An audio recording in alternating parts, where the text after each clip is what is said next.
A'udzubillahi minasyaitonirrajim. Bismillahirrahmanirrahim. Alhamdulillah wa syukru ala ni'amillahi wa la haula wa la quwwata illa billah. Wassalatu wassalamu ala Rasulillahi wa ala alihi wa ashabihi wa mawala. Amma ba'du.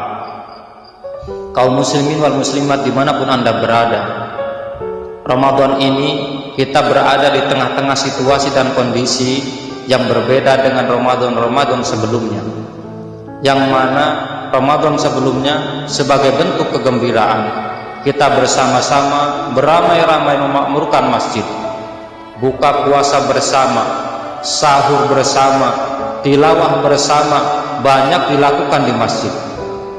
Tapi tahun ini kita dihimbau untuk banyak melakukan ibadah di rumah bersama keluarga inti. Terkait hal ini, sebenarnya peristiwa yang sedang kita alami ini adalah untuk membentuk pribadi yang takwa. Karena jelas dalam firman Allah, tujuan puasa itu adalah menjadi manusia yang bertakwa. A'udzubillahi minasyaitonirrajim. Bismillahirrahmanirrahim. Ya ayyuhalladzina amanu kutiba alaikumusyiyamu kama kutiba alal ladzina min qablikum la'allakum tattaqun. Bahwa puasa ini yang kita lakukan menahan lapar dan dahaga serta menahan hal-hal yang membatalkan nilai pahala puasa, tujuan akhirnya adalah agar menjadi pribadi yang bertakwa kepada Allah Subhanahu wa taala.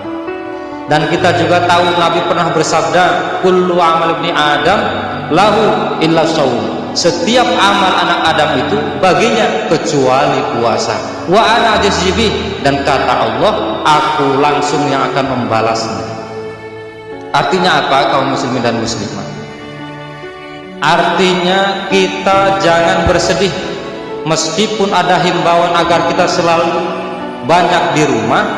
Ternyata himbauan ini adalah untuk menguji nilai keimanan dan ketakwaan kita.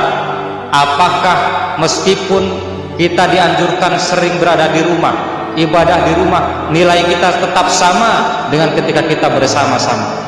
Apakah ketika kita sendiri atau bersama dengan orang lain, nilai kesolehan kita tetap sama? Ini yang perlu kita pahami, kaum muslimin dan muslimat yang dirahmati Allah Subhanahu wa taala.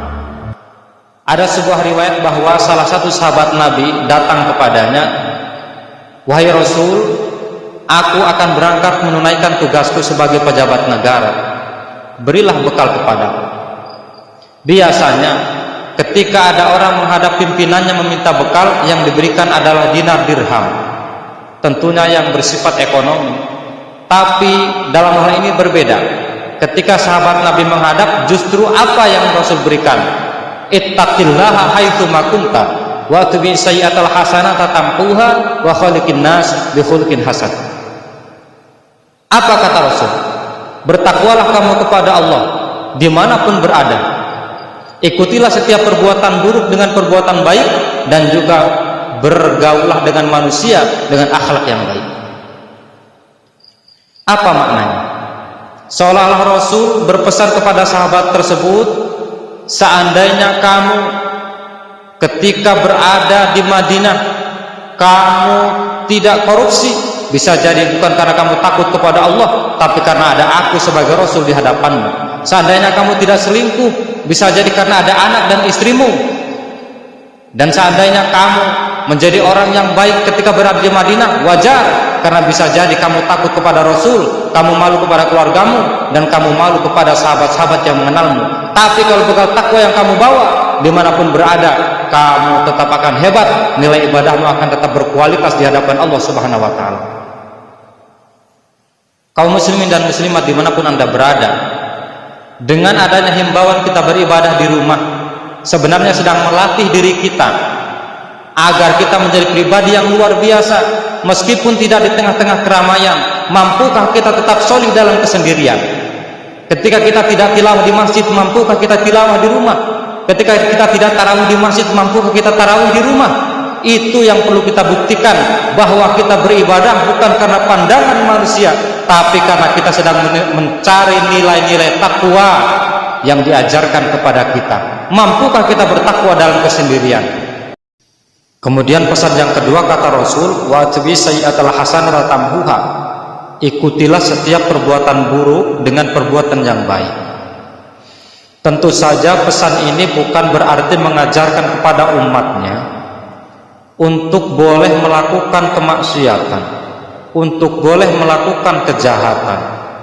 Akan tetapi Rasul seolah-olah berpesan bahwa sehebat apapun namanya manusia, memelihara diri dari kejahatan dan kemaksiatan, tetap saja akan ada waktunya dia terpeleset melakukan kejahatan dan keburukan.